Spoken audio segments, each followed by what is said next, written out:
Hello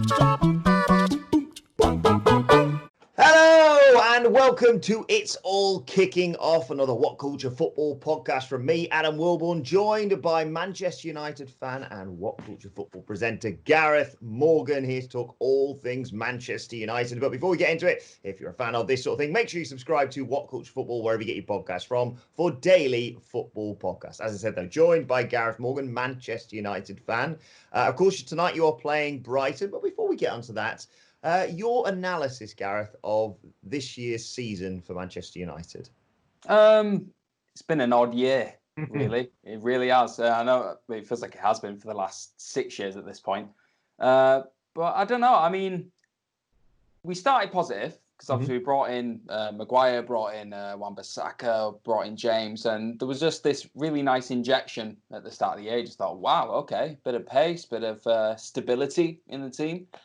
And then the wheels fell off because they just tend to do now with United. It all went a bit pear-shaped towards probably around Christmas time. And then with the signing of Bruno, I think things have changed again. I think the focal point of the team's completely changed. And I think that in turn has changed the face of the football we're playing. So it's been weird. It's very hard to gauge what to have expected, say, from midway through this season. I think we would have been happy just being in the top four and just being happy at that. But at this point, it's like, oh, okay, have we got some building blocks now for the future? Could things be looking up for the Reds? Yeah, an FA Cup semi-final to look forward to against Chelsea as well. So I suppose, like you say, it's been a sort of season of fits and starts, obviously not helped by the big break we had due to the ongoing global bastard, as we're all calling it. But you looked excellent, obviously, in demolition of Sheffield United, who had a bit of an iffy start since coming back. Obviously, snatching that late result, or late winner, I should say, against Norwich to make it through to the FA Cup semi-final. So I suppose the overarching question here is the Manchester United of old finally coming back? Oh, that's a tough one, because I'd love to say, yeah, like they're back now and next year we're going to win the title. But I feel like this is very reminiscent to what I was feeling when we brought Pogba in a couple of years back. And we brought Zlatan in, and everyone suddenly went, oh, okay, they're two marquee signings. Is this it? Is this the return of United? And I feel like at that point we were just trying to throw money at the team, just throw players in without any real system, without any real plan. Whereas now, I feel like if they are willing to give Ollie that time, I think, again, it's too soon with Ollie. I don't think he's fully had the time with that break in the middle as well, just to really get his team, the team that he wants, and the way he wants them to play as well. I don't think that's come to light yet. So I think, given a bit of time, they could potentially get back to where United were, but it's tough. I mean, look at the dynasty we had just before this Ferguson exit. It was like nothing else we'd seen for decades. So it's very tough looking at the characters right now we've got in the club, whether there is. Well, I was going to say whether there are winners, but you've got World Cup winners in that squad. But for whatever reason, we're still not clicking. So I'm not sure. I'm not sure we are going to see the Man United of old. We might need a Man United new. We might need a new face, a new identity, and stop trying to look to the past to build towards the future. We might just have to try something completely new. Certainly, as a neutral looking at Manchester United, it's felt like, particularly this season, on paper, you've got a squad worthy of, like you say, challenging for trophies, at least making it into the top four. And yes, there's obviously been question marks, but it feels like Solskjaer's, maybe it's due to his history with the club, maybe it's just due to the way he hit the ground running, obviously when he was given temporary charge, and I still remember that speech from Rio and Gary Neville and all that, basically saying, here we go, where do you want the statue, how much do you want to be paid, how long do you want the contract to be, sort of thing. And Rio, as I said, saying, oh, this is it, Man United are back, and there's been issues there, but he's been given time now, and I think that's kind of exactly what they needed. What has he done differently? Because, there's been a parade of managers. You obviously had David Moyes, you had Louis van Gaal, Giggs in there for temporary charge, and then Mourinho. What is it that Solskjaer's done different that's arguably afforded him more time with the fans when you've had these iffy periods? I think the word freedom is a key word when it comes to United now under Ollie. In terms of freedom of play, I feel like he gives a lot of the attacking players just a bit of a license to have a go, for want of a better phrase. But equally, I think he gives them a bit of a freedom outside of that as well. He's not. It doesn't seem like he's as hard on players, and that he doesn't come down on players in the press.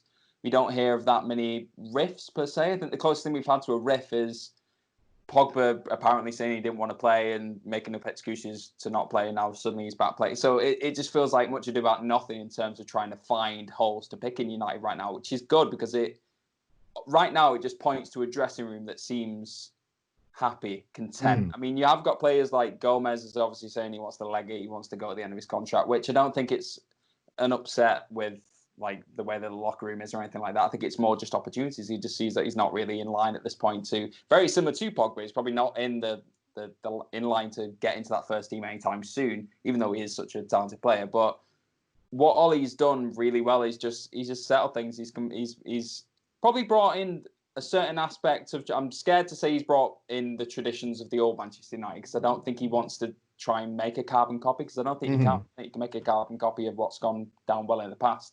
But I think he's trying to instill values and say, right, this is what this club stands for. You don't have to play identical football. I'm not expecting you to go and be Ronaldo and get this beautiful, fluid, attacking football straight away, but just understand where you are, what it means to be here. I think he knows that because he's obviously been there and he's brought in people. He's brought in your likes of Ferdinand, Evra. He's constantly chatting to Ferguson. It feels like we're not just throwing world-class managers into the mix.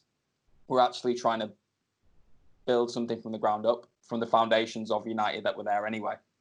I feel like just taking a step away from Manchester United quickly, I feel like the path to at least Premier League success is this, like you say, this togetherness of the squad. You look at your Liverpools, your Leicesters when they won it, of course, Manchester City. It strikes me a lot less nowadays that it's a manager and a squad of players and more the unified approach from all that. And I feel that obviously coming from that dressing room, like you say, Solskjaer can kind of get his head around that.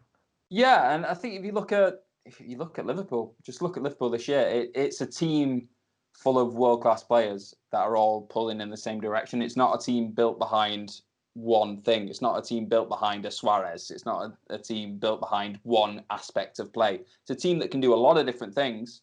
And no, I wouldn't say there's a single person in that squad that stands out as the ego, as the poster boy, as the person that everyone's saying, oh, I want an interview with him. Everyone's pulling in the same direction. They're doing it as a squad, and they're all backing the manager. And if anything, the manager's the focal point.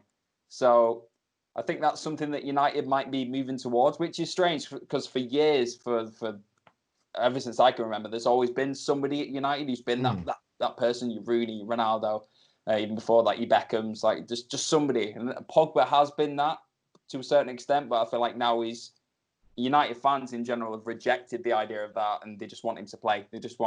They've seen Liverpool now and just gone, right, we just need a team here. We just need lads who just all want to be there and all want to win games. So hopefully we can get that. You've got a phenomenal spine through this side. Who do you see as the sort of key players for United going forward towards the end of the season and looking to next? I think it's like you just said. I think it's the spine. I mean, I know De Gea has come under a lot of flack for the save against Tottenham, but it is what it is. He's been he set the bar too high for himself. That's literally what it is. I don't want to just sit here and defend him, but look at what he's done for how many years now. He's been world class, arguably the best keeper in the world for so many years. He's going to make the odd mistake like keepers do. Look how many mistakes Lloris has made. He's won a World Cup. It's just give the guy a break.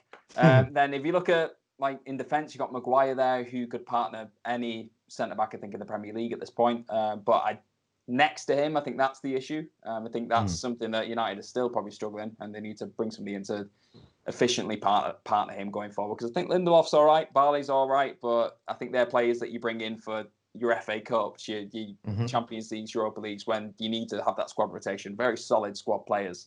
But then obviously in midfield, you've got Pogba and Bruno. They're fantastic. I think you've got to build a squad around those two. I think just in general, our midfield's come on heaps and bounds. And it seems like overnight, which is weird. Even though like we brought Fred in a couple of years ago and he didn't really hit the ground running. But now this year he's suddenly struck gold. Like McTominay's looking a hell of a player. Which I've had many an argument with my father over McTominay early on. He was like, oh, he just looks like a headless chicken. I said, well, he's composed. He'll sort it out. Look at him now. He looks well ahead of his years. He's a mature lad. And then up front, it's a tough one because I feel like you've got the forwards there. You've got Martial who blows a bit hot and cold, but when he is on form, he's outstanding. Like you saw him against Sheffield United. That was that's what he could do. He can be a predator in the box, which is what we've needed for probably since Lukaku's left. And I think my big issue right now is Rashford. Because I feel like confidence-wise, for whatever reason, obviously he's just come back from injury, I get that, but something just doesn't seem to be clicking when he's coming in off the left right now as a winger. And I know he probably wants to play as a striker, but I think Mourinho said it in the past, you can't play Rashford as a striker when you've got like a heavy-duty back line, let's say. Mm-hmm. He's not physical enough to hold up play. So it's a tough one. You've got a Galu there who's probably a quick fix, good player, but you need somebody in that mould who's a world-class striker, I think, in that team going forward. I'd guess your dad probably changed his mind about McTominay when the ball hit the back of the net to make it 2-0 against City. Yeah, I literally got a text message. I was wrong. He's brilliant. I love it. I'm Scottish. So where do they need to strengthen? You sort of alluded to it there. Is it a case of, akin to Liverpool, bringing in that sort of Virgil van Dijk figure to really solidify that defence? Because, like you say, across that back line, sure, Wan-Bissaka, Maguire, and then De Gea behind them, you are effectively one player there away from a really solid-looking defence. And then across the park, you mentioned Dan James, you mentioned Martial, you mentioned Rashford, Bruno Fernandes, who was competing to be in the team this season after playing about 6 games or whatever it was. So is it a combination of those two? So is it, I mean, it's very easy for me to say and a lot harder for Solskjaer to go out and buy. Is it a solid central defender and a goal scorer in forward? And that's it. That's all you need to get. It's literally that. Just, get it done. No, it's tough because I'm so hesitant to throw Lindelof under the bus as a player and just say, oh, yeah, he's not good enough. He's shown glimpses. It feels like Martial for me. Very similar case to Martial, where it's like some games you look at him and think, what a world-beating centre-back there. He's brilliant. He's so composed on the ball. He can string it out left, right, and centre. His timing's excellent. And then he'll have another game where you feel like it's the second coming of John O'Shea or something, which, no offence to John O'Shea, but he's not quite Nemanja Vidic. It's that feeling.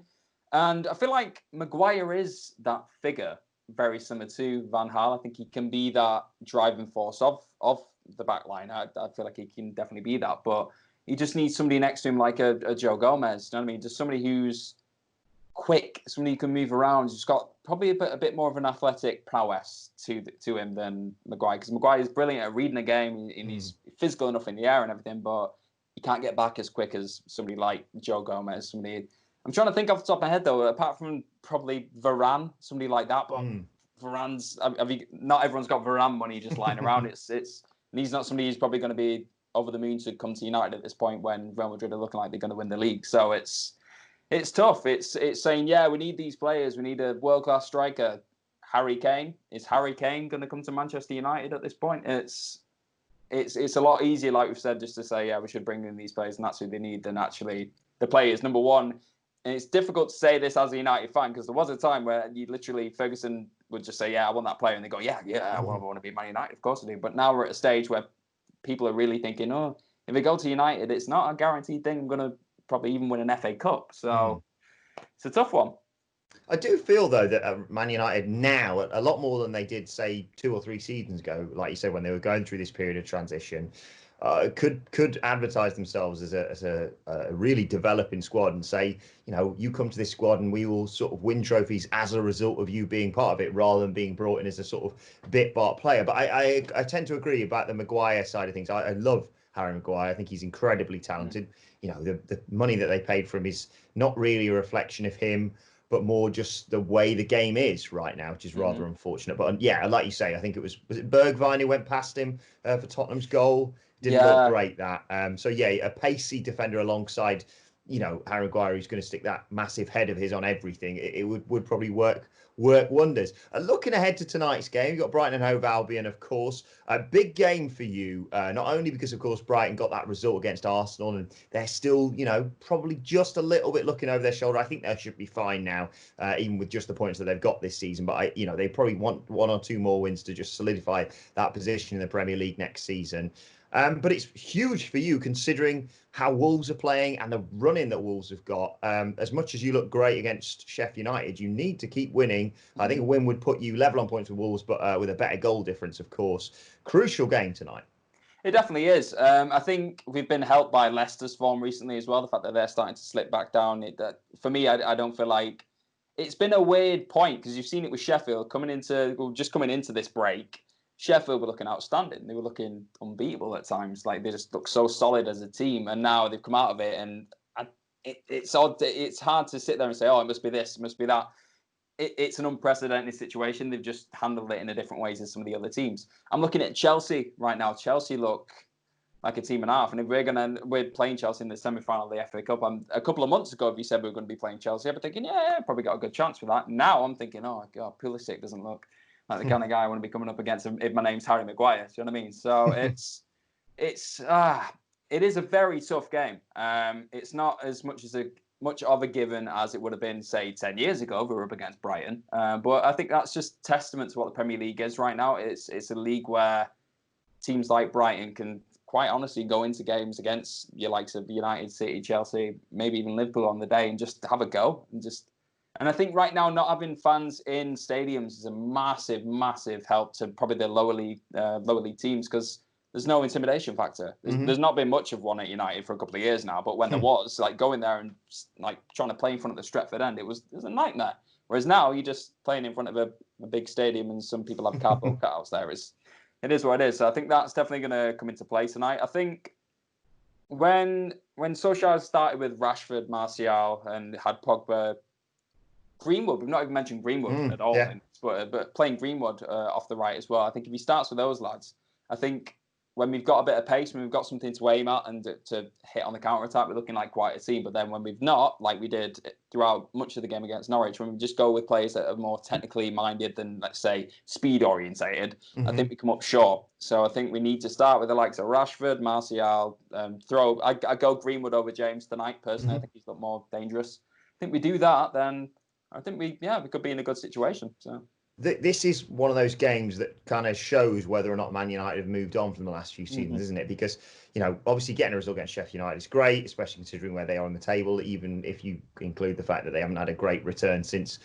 football came back. Scrappy result, obviously, very late extra time winner against Norwich. But these are the games where United need to, like you say, win ugly. Yeah, definitely. And that is something we have struggled with in recent times. Then when we lost to Palace this year, it's stuff like that. It's teams where in the past, no matter what, you just thought United are going to get a goal. They're resilient enough. They held steady at the back, and you just thought we had the players, we had the pace, we had somebody who could pick a lock as well. And I think Bruno has brought that into the mix now. I think we've got somebody there. Pogba can as well, but I think Pogba is probably trying to get back from injury and the rest of it. And when he gets up to true form, he'll be in that same bracket. But right now, Bruno has just been... It's a breath of fresh air. I think against Sheffield United, you saw he let in this cheeky back heel to let Martial in before I think his last goal, and it's little things like that. It's having again the freedom side of things that Ollie's been bringing into the mix. It's letting players like that know, these gifted players, these Cantona-esque players, that they can do stuff like that without feeling like they're going to get absolutely chastised if something goes wrong. Whereas I felt like when Mourinho was there, when Van Gaal was there, they were both probably more interested in keeping a shape, keeping a structure, and anytime there was that little lapse of creativity or flair or something that could potentially go wrong, and it did go wrong, suddenly they just went mad and they just dropped down on players like Pogba, and it does affect these mavericks of the game, and that's what United has always had. And can you imagine if Ronaldo was at United when he was there, like how many years ago now? Mourinho was there saying, "Oh no, stop with the step overs, it's too risky." It just wouldn't. That's not United fans would sooner you risk it, have a go, and it not pay off, but at least you've had a go, which is something we've not seen enough of. You mentioned the Chelsea game in the FA Cup. How do you rate your chances in that competition? Because it was 2 games, 2 wins, you win the FA Cup. Weirdly, I think we've got more of a chance. I think the harder game out of the two, obviously, I'm expecting City to go through, which anything could happen, but I am expecting them to get there against Arsenal right now. Sorry, Simon Miller. It's just been a bit of a restart in it. But yeah, I feel like the Chelsea game is going to be a lot tougher for us than what the City game would be. I think we've proven that we have City. Weirdly, I know it's odd because sometimes we can't even find out Crystal Palace, but weirdly, I feel like we found out City this year. I think we found a system that works against them. Wan-Bissaka's had Sterling in his back pocket for like 3 games in a row. So I feel like the Chelsea game's a weird one because right now, Chelsea are looking all right. Next season, they're looking frightening. So I feel like if any team's going to kick on next year, and I probably shouldn't be saying this in the United podcast, but I feel like if any team is going to surprise everyone and kick on, it's probably going to be Chelsea. They're looking like a serious team. Yeah, well, we've done Liverpool, Arsenal, Man United, maybe Chelsea. Chelsea will have to be next. So see if there's any secret Chelsea fans in the What Culture football office. Oh, there always is. But yeah, I mean, I think you got a decent chance. I think these sort of games, aside from, like you say, maybe Arsenal, Man City, those two games in the final is kind of a coin toss. As much as I think Man City have been sensational, anything can happen. And we saw, like you say, Man United win 2-0 against Man City earlier on this year. Finally, let's look ahead to next year then. Challenging for the Premier League. What's the expectations? What's the hopes for Manchester United next season? Well, Jamie Carragher seems to think we're going to challenge. So if he's saying it, I'm not sure. I mean, from when I was growing up, it was an expectation. It was an expectation that we win the league. Never mind challenge it. It's getting to the point now where it's a little bit now or never. I know I've sat here and said, oh, Ollie deserves a little bit of time. He does. He deserve the time up until probably this season coming now. This is the point where whatever players he brings in summer, whatever final alterations you make to this squad going forward, it has to be this has to be the end game. This next season, it has to be. If they can't do it with the team he's assembled, they have to probably maybe go in another direction, because that's just the way football works right now. It's just a modern game. Like, we can't sit here another season and come, I don't know, fourth or third and go, oh, okay, we're building towards it. Like, that team, when you've got players, you've got World Cup winners, you've got players in that squad that are probably classed as world class, if not the best players in their position. Like, you're looking at Wan-Bissaka coming up right now, probably one of the best right backs in the world on his day. De Gea, one of the best keepers. Rashford's got the potential to be world class. Bruno and Pogba, probably two of the best midfielders on the planet, could get into probably most teams in the Premier League. You've got to be winning leagues with these players, because if not, they're going to get fed up and they're probably going to move on. So I feel like we have to. Whether we will is a very different question. Indeed. Let us know your thoughts, whether you're a Man United fan or not, on Manchester United's season and where they're going to head next season in the comment section below. Don't forget to like, share, and subscribe. And as I said earlier, make sure you subscribe to What Culture Football, wherever you get your podcast from, for daily football podcasts. You can also let us know your thoughts on Twitter at WhatCultureFC. Whilst you're there, follow Gareth and myself. Gareth, where can people find you on Twitter? At gmorgan04. You can follow me at Adam Wilbourn. Follow us all at WhatCulture FC, as I said. But this has been It's All Kicking Off. My thanks to Gareth Morgan. Thank you for joining us, and we will see you soon.